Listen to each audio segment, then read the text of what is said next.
43장 8절부터 11절까지 말씀입니다. 한번 찾아서 같이 보겠습니다. 예레미야 43장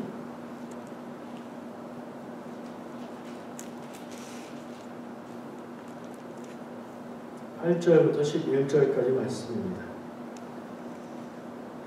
주일에 우리가 유다 왕국의 멸망에 대해서 같이 나눴고요. 그 본문으로는 열왕기하 말씀을 봤어요. 열왕기하의 25장 말씀에서 유다 왕국이 멸망하는 그 순간의 기록들이 나오는데 예레미야 예언자의 그 예언서의 책의 내용에서는 43장이면 이미 지난 주일에 나왔던 멸망의 시대가 지나서 그 뒤에 있었던 일이에요.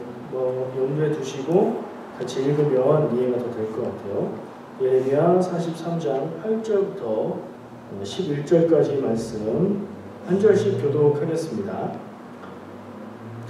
다바네스에서 여호와의 말씀이 예레미야에게 임하여 이르시되 너는 유다 사람의 눈앞에서 내 손으로 큰 돌 여러 개를 가져다가 다바네스에 있는 바로의 궁전 대문의 벽돌로 쌓은 축대에 진흙으로 감추라. 그리고 너는 그들에게 말하기를 만군의 여호와 이스라엘의 하나님께서 이와 같이 말씀하시되 보라 내가 내 종 바벨론의 느부갓네살 왕을 불러오리니 그가 그의 왕좌를 내가 감추게 한 이 돌들 위에 놓고 또 그 화려한 큰 장막을 그 위에 치리라. 그가 와서 애굽 땅을 치고 죽일 자는 죽이고 사로잡을 자는 사로잡고 칼로 칠 자는 칼로 칠 것이라. 아멘. 자, 예레미야 43장에 나오는 이야기를 읽었어요. 읽어보니까 말이 특별히 어려운 내용은 없어요. 근데 유다 왕국이 멸망한 후라고 그랬는데 예레미야가 나오고 예레미야에게 하나님의 말씀을 주셨는데 다바네스라는 좀 생소한 지명이 나오고요. 근데 거기 보니까 이게 이집트네요. 11절에 보니까 그죠? 애굽 왕을 치고 죽일 자는 죽이고 사로잡을 자는 사로잡고 크고 칠 자는 크고 친다. 누가요? 바벨론 느부갓네살 왕이. 그죠? 이 내용으로 볼 때는 하나님의 말씀인데 예레미야에게 임해서 얘기를 해주시는데 하나님이 그의 종 바벨론 왕 느부갓네살을 시켜서 이집트를 치게 하실 거다. 그 얘기예요. 그거를 이제 나타내 보이기 위해서 예레미야에게 이집트의 왕궁의 앞에다가 뭐를 갖다 묻어놓고 이렇게 하는 행동을 하게 하시는 내용까지 같이 나오죠. 근데 예레미야가 이집트에 가 있다는 얘기네요. 그러면 지금 왜 이집트에 갔을까요? 얘기를 좀 들어보면 자 지난번 주일에 유다 왕국이 멸망했어요. 왕은 붙잡혔고요. 왕 앞에서 왕자들 아들들이 죽임을 당했고 그 왕은 바벨론으로 끌려갔어요. 그리고 나서 부대가 다시 예루살렘에 들어와서 성벽을 무너뜨리고 성전을 불태우고 왕궁을 불태우고 백성들을 포로로 잡아갔어요. 여러 번에 걸쳐서. 그러면 여러 번에 걸쳐서 잡아가다 보니 남겨놓은 사람들 외에는 많은 사람들이 이 예루살렘 혹은 유다 땅에서 있었던 많은 사람들이 떠나가게 됐죠. 그때의 그 당시에 예레미야는 어디 있었을까? 예레미야는 그의 행적을 보면 바벨론이 침략을 해오기 전까지 사실 그 이전 시대에도 바벨론이 침략을 해왔었고 강한 나라로 압박을 해오고 있었어요. 근데 그런 상황에서 예레미야는 왕에게 하나님의 말씀이라고 무슨 얘기를 했냐면 바벨론에게 무조건 항복해라. 항복하고 나서야 평안이 있고 안전하게 될 거다. 이게 하나님의 뜻이다. 이렇게 예언을 했어요. 근데 다른 사람들도 있었다고 그랬죠. 다른 얘기를 하는 사람들. 하나님의 나라, 하나님의 민족, 하나님의 백성의 땅을 침공할 수 없고 이길 수 없다. 이런 얘기를 했던 사람들의 말을 귀를 기울였던지 예레미야의 말을 듣지 않았어요. 예레미야는 여러 가지 고초를 겪었어요. 그로 인해서. 상상해보세요. 우리나라를 다른 나라가 침략하려고 하고 있는데 그 나라한테 무조건 항복해야 된다라고 내부에서 크게 얘기하는 사람이 있었다면 좋은 시선을 받기는 어렵겠죠. 아무리 그 얘기가 현실적으로 맞다고 해도. 그런 위치에 있었어요, 예레미야가. 근데 실제로 바벨론 침공해 와서 유다가 다 망했어요. 그러면 바벨론의 입장에서 이 예레미야가 그런 얘기를 했다는 걸 알면 예레미야를 좋게 볼까요, 안 좋게 볼까요? 얘는 친바벨론, 우리 편이구나. 그래서 조금은 봐주는 그런 마음이 있었던 것 같아요. 포로로 잡혀가는 가운데에 같이, 그러나 그렇게 막 대하지는 않고 어느 정도 혜택을 받으면서 같이 바벨론 쪽으로 가다가 느부라사단인가 그 군대 총독이 이 예레미야에게 너 여기 남을래 바벨론으로 갈래 선택을 줘요. 그리고서 이 유대 땅에 새로 임명한 총독에게 데려다 줍니다. 그러니까 결국에 유대 땅에 남게 된 거예요, 예레미야가. 그런 식으로 혹은 이런저런 식으로 살아남아 있는 사람들이 또 모였어요. 모여서 이 사람들이 어떻게 했냐? 지금 바벨론이 우리를 침략해서 멸망을 시켰는데 우리가 남은 사람들을 모아서 어떻게 무엇을라도 해야 될까 하는 생각을 하면서 바벨론을 피할 수 있는 그나마 유일한 강대국인 이집트에 피신을 하는 거예요. 그래서 그 무리들과 함께. 그러나 예레미야는 역시 그 사람들에게 이집트를 의지하지 마라. 거기에 구원이 없다. 거기로 가면 안 된다. 그 얘기를 계속해요. 근데 그 사람들과 함께 어쨌든 이집트로 가게 됐어요. 그래서 오늘 말씀에 생소한 아바네스라는 이 도시에 가게 된 거예요. 이집트로 피신을 간 거예요.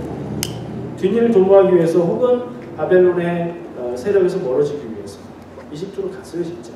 그래서 거기로 갔는데 그때 하나님의 말씀이 예레미야에게 임해서 예레미야에게 뭐 갖다 묻고 거기에 바벨론이 침략해서 의자를 놓을 거고 거기에 그의 장막을 칠 거고 이런 예언을 하게 하신 거예요. 나라가 망했는데 따라다니면서 이런 저주에 가까운 예언을 하는 이런 사람 곱게 보지 않았겠죠. 예레미야는 계속해서 유다 백성들에게 눈총을 받고 핍박을 받고 뭐 그런 대상이 됩니다. 그러나 하나님의 말씀을 전하는 예언자는 하나님의 말씀을 그대로 전할 수밖에 없어요. 근데 예언자라고 하면서 하나님의 말씀이 아닌 다른 얘기를 하는 사람도 있죠. 뭐라고요? 거짓 예언자. 거짓 예언자는 예언자예요? 아니에요? 아니에요. 가짜예요. 가짜. 우리가 말씀을 들을 때도 이야기를 들을 때도 생각을 할 때도 두 가지 생각이 같이 찾아와요. 하나님의 뜻을 우리가 깨닫거나 생각하거나 들을 때가 있는데 아니야, 그렇지 않아. 하나님의 뜻은 그렇지 않아 라고 얘기하면서 하나님의 말씀을 들어서 하나님의 뜻인 것처럼 하게 생각하게 만드는 그런 말들이 같이 와요. 우리는 어떻게 해야 될까요? 분별해야 돼요. 무엇이 하나님의 뜻인가? 어떻게 분별해야 될까요? 영적으로 깨어있고 그래야 되겠죠. 기도도 많이 하고 해야 되겠죠. 근데 그거는 지극히 주관적이고요. 어떤 기준을 찾기가 어려워요. 그리고 객관적인 근거는 어디 있죠? 신앙의 객관적인 근거는 뭐예요? 성경 말씀. 왜요? 이거는 해석에 따라서 달라질 수는 있지만 그나마 객관적인 활자로 기록되어 있는 글로 남아있는 거잖아요. 그래서 이게 하나님의 계시와 하나님의 뜻이 여기에 담겨있다고 생각할 때 신앙의 기준이 되는 거예요. 성경 말씀을 잘 알아야 되겠죠. 잘 읽고 배우고 공부해야 돼요. 이게 지식의 차원의 얘기가 아니라 우리가 영적으로 깨어있느냐, 하나님의 말씀과 뜻을 분별할 수 있느냐의 문제이기 때문에 중요합니다. 지금 하고 계신 성경 읽고 말씀 묵상하고 하는 거 계속 열심히 하시고 기회 있는 대로 참여하시고 교회에서 뭐 한다고 그러면 저거는 내 거다 열심히 하시고 그러면 도움이 되지 않을까요? 그런 생각을 해봅니다. 자, 오늘의 주제는 이게 아니었어요. 이제 주제 얘기해볼게요. 말씀 가운데 눈에 띄는 표현이 하나 있어요. 여러분들은 어떠셨는지 모르겠어요. 오늘 읽은 본문 말씀 가운데 내용상이 아니라 어떤 표현 하나가 저한테 딱 걸렸어요. 7월달 달려 거기에 그 제목을 보고 오신 분은 딱 알 텐데 이게 좀 희귀해요. 아무나 안 드려요. 한 10장만 인쇄해서 한정판이에요. 그래서 얼른 챙겨가셔야 돼요. 8월 거는 아직 안 나왔어요. 7월 거에 지금 8월인데 7월 걸쳐 있어서 이번 것까지 나와 있어요. 하나님의 종 느부갓네살. 하나님이 내용을 보면 하나님이 직접 하신 말씀인데 나의 종 바벨론 왕 느부갓네살이라고 표현하고 있어요. 자연스럽게 넘어가셨나요? 편안하게. 느부갓네살이 누군데요? 성경에 나오는 히브리식 이름이 아닌 것 같지 않으세요? 유대인 이름 아닌 것 같죠? 왠지 느낌에. 어느 나라 사람이에요? 이렇게부터 시작해볼게요. 어디 나라 사람이에요? 바벨론 사람이에요. 바벨론에 뭐하는 사람이에요? 왕이에요, 왕. 우리는 왕이라고 하지만 당시에는 황제라고 하겠죠. 제국. 네. 엠파이어의 황제, 임페리어. 최강대국의 가장 권력자. 신과 같은 존재예요. 진짜 신이라는 게 아니라 당대의 사람들의 신과 같은 존재. 근데 유대인의 입장에서 보면 우리나라를 멸망시킨 적국의 왕이죠. 유대인의 입장에서. 근데 하나님은 지금 이 표현이 제가 딱 걸렸다고 표현한 표현이 나의 종 바벨론 왕 느부갓네살이 예레미야가 한 표현이 아니에요. 간접화법이 아니에요. 하나님이 예레미야에 들려주시는 직접 화법으로 하나님이 나의 종이라고 표현하고 있어요. 그러니까 이거는 조금 실수가 있다. 말을 이상하게 했다. 이렇게 표현할 수도 없어요. 이해를 잘해야 돼요. 첫 번째, 느부갓네살이 하나님의 종이라는 게 이상합니다. 유다를 멸망시킨 나라의 왕인데 어떻게 하나님의 종이죠? 대충 짐작을 하시겠죠. 우리 교회 다니고 말씀 들은 이게 쌓인 게 얼마인데 대략 짐작을 하시겠지만 이거 콕 짚어서 한번 생각해 보려고 해요. 왜 이방의 왕, 그것도 유다를 멸망시킨 적국의 왕이 하나님의 종일까? 그것도 하나님이 나의 종이라고 직접 말씀을 하셨습니다. 어떻게 이해를 해야 할까?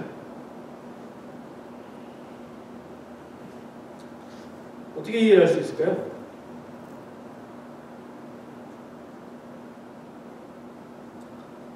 느부갓네살 자신은 나는 하나님의 종이야 이렇게 생각하기는 했을까요? 그건 또 다른 얘기죠. 사람들이 저분은 하나님의 종입니다 하는 거하고 네 저는 하나님의 종이에요 이렇게 생각하는 거하고 혹은 그래 니들은 나를 하나님의 종이라고 하지만 나는 그렇지 않아 이렇게 생각하는 거하고 다르잖아요.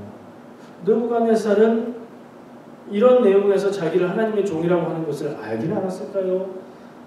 그런 표현이 자기를 향하고 있다는 것을 생각이나 했을까요? 자기가 하나님의 종이라고 의식하고 있었을까요?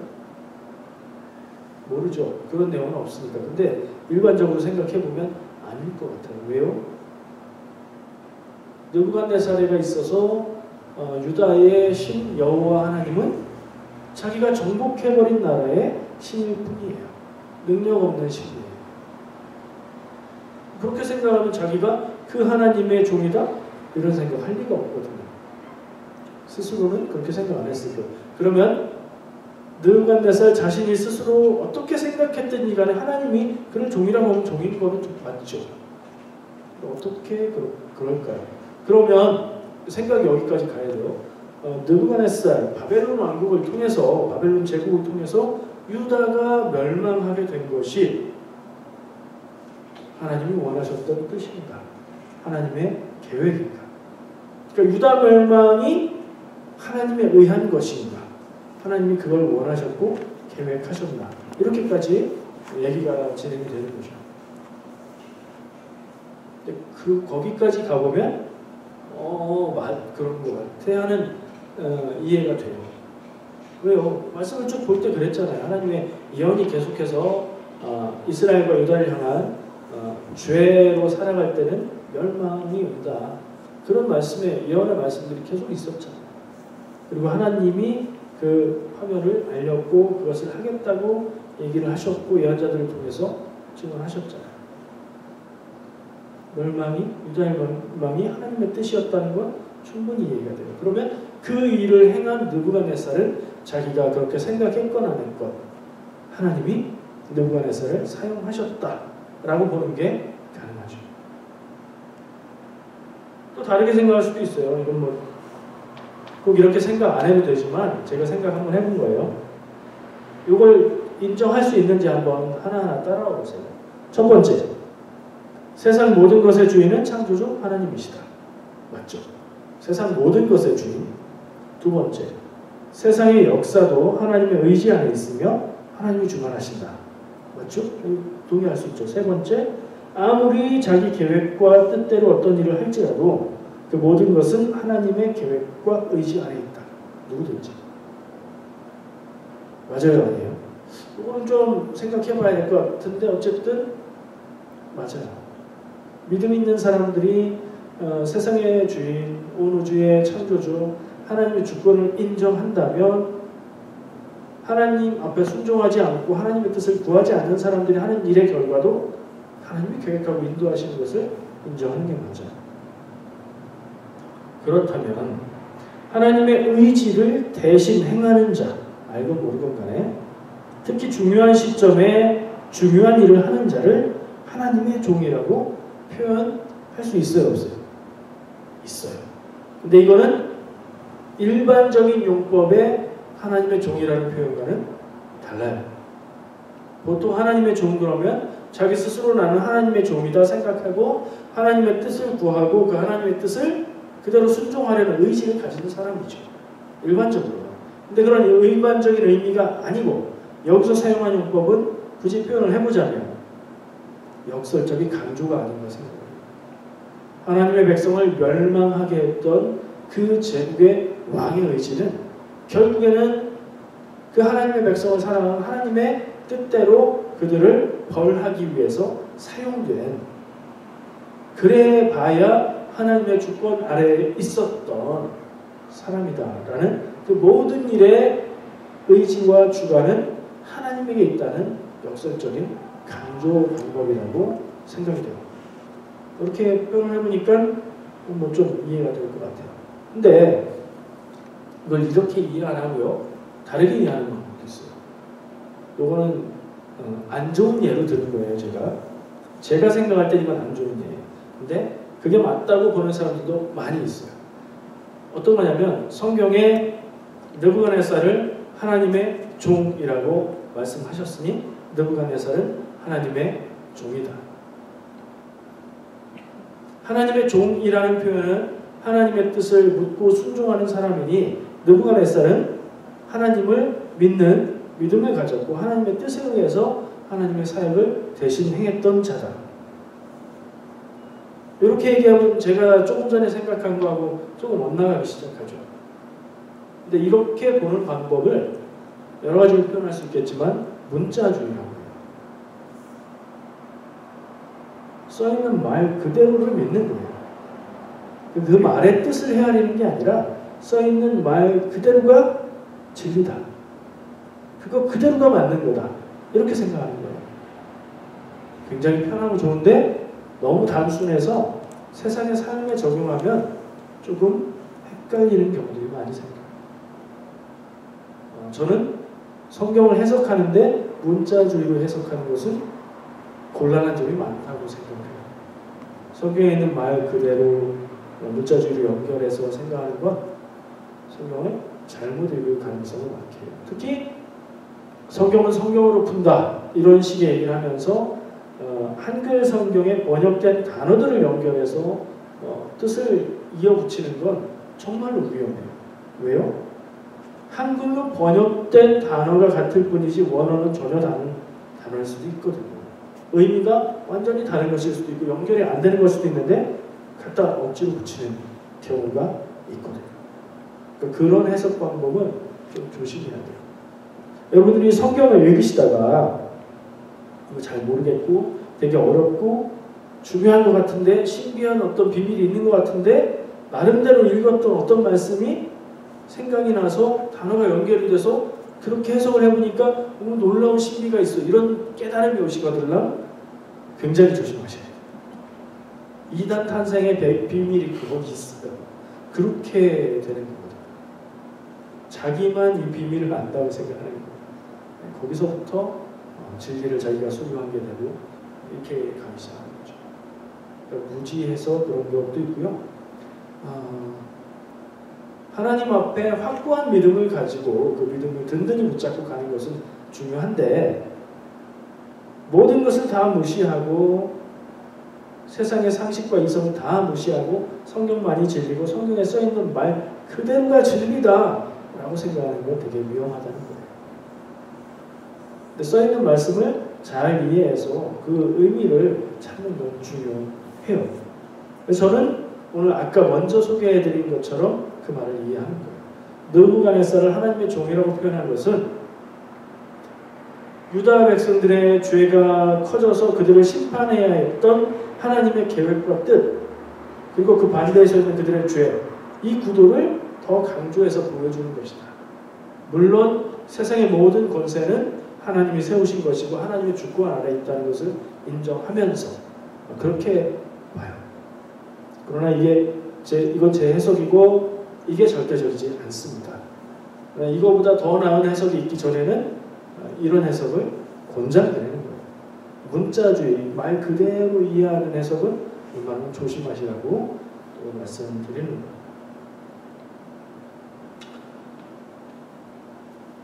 느부갓네살이 하나님의 종이라는 표현은 다시 한번 말씀드리면 유다의 멸망이 하나님의 뜻과 계획 안에 있다는 고백에 강조된 표현이라고 생각을 합니다. 이건 우리의 삶에 적용할 필요가 있어요. 성경만의 얘기로 끝나면 뭐 이렇게 보나 저렇게 보나 상관없는 경우가 많은데 우리의 삶에 이걸 적용을 해보면 우리의 삶에서 겪게 되는 많은 일들 가운데 그냥 일상적인 일들은 그냥 넘어가요. 굉장히 어렵고 힘든 일을 만날 때가 있어요. 아니면 반대로 너무 좋은 일을 만날 때가 있어요. 두 개 다 특이한 경우죠. 너무 힘들고 어렵고 아픈 일을 만날 때 우리는 그 일을 어떻게 받아들일까? 오늘 말씀을 한번 생각해 보면서 기억을 해보면 하나님이 하나님의 백성을 징벌, 근데 이 징벌은 사랑의 징벌이라고 주일날 말씀드렸죠. 그 사랑으로 인한 징벌을 주시는 도구로 믿음이 없는 이방인들, 다른 권력들, 다른 권세들을 하나님이 사용하실 수 있다. 이걸 기억한다면 우리의 삶에서 만나게 되는 너무나 힘들고 어려운 일들, 비교하자면 나라가 망해서 나라가 없는 백성이 되는 것 같은, 하늘이 무너지는 것 같은 이런 일을 만난다면 이 일이 왜 있을까를 물을 때에 오늘의 이런 하나님의 뜻이 나를 향해서 이 어려움을 주시면서 이것을 통해서 나를 새롭게 하실 계획을 가지고 계시다, 그런 생각을 해볼 필요가 있다는 거죠. 다 그렇지는 않아요. 그러나 그런 생각을 한번 적용해볼 필요가 있어요. 반대로 우리의 삶에서 겪게 되는 좋은 일을 가져오는 귀인, 사람을 누굴 만난다 이렇게 생각하고 그런 표현들을 하잖아요. 왜? 오늘의 운세 이런 데 보면 동북방에서 오는 귀인을 만나면 재물을 누리고 이런 거 있잖아요. 나를 돕고 나를 편안하게 해주는 사람은 그렇게 표현해보죠. 나에게 좋은 일을 가져오는 어떤 귀인을 만나게 된다? 그 사람은 어떻게 볼까요? 하나님의 종으로 볼 수 있죠. 그러나 그게 객관적으로 그 사람이 하나님의 종이다 그 얘기가 아니라 하나님이 그를 사용해서 나에게 하나님의 일들을 주신다. 좋은 일도 똑같다는 거예요. 좋은 일도 그렇게 볼 수 있고요. 그렇게 안 보면 내가 잘해서 일들이 잘 되는 거야. 내가 열심히 일했더니 일이 잘 됐어. 내가 착하게 살았더니 사람들이 나에게 보답을 해. 나에게 집중하면 그런 교만에 빠질 수 있어요. 그런 면이 없지는 않겠지만 하나님이 허락하실 때 모든 일들이 온다는 걸 우리가 꼭 기억해야죠. 이건 반대로 너무 안 좋고 힘든 일도 마찬가지예요. 나에게 너무 안 좋고 힘든 일들을 오게 만든 어떤 사람이 있다면 뭐라고 볼까요? 이 사람? 그런 사람이 있다면 그를 하나님의 종으로, 그때의 나를 위해서 쓰임받는 하나님의 종으로 생각해본다면 그를 원망하는 마음보다 나를 돌아보는 마음이 더 생기지 않을까. 그런 생각을 얻게 됐어요. 그래서 결국에 우리가 겪는 일에 대해서 모든 것을 하나님의 뜻으로 받아들이고 우리의 모습을 되돌아보는 삶이 된다면 어떤 일이 다가오든 우리에게 하나님의 뜻을 구하게 되고 하나님의 뜻을 깨닫게 되는 좋은 기회가 되지 않을까. 그래서 그 다음은 우리가 힘든 일을 덜 겪게 되고 피할 수 있게 되고 그런 일을 겪는 삶을 살지 않게 될 수 있는, 그리고 좋은 일을 겪고 기쁘고 즐겁고 넉넉할 때는 나누고 돕고 그런 여유를 가질 수 있는 그런 삶이 되지 않을까 하는 생각을 했습니다. 너무 극단적인 상황만 생각할 필요는 없겠죠.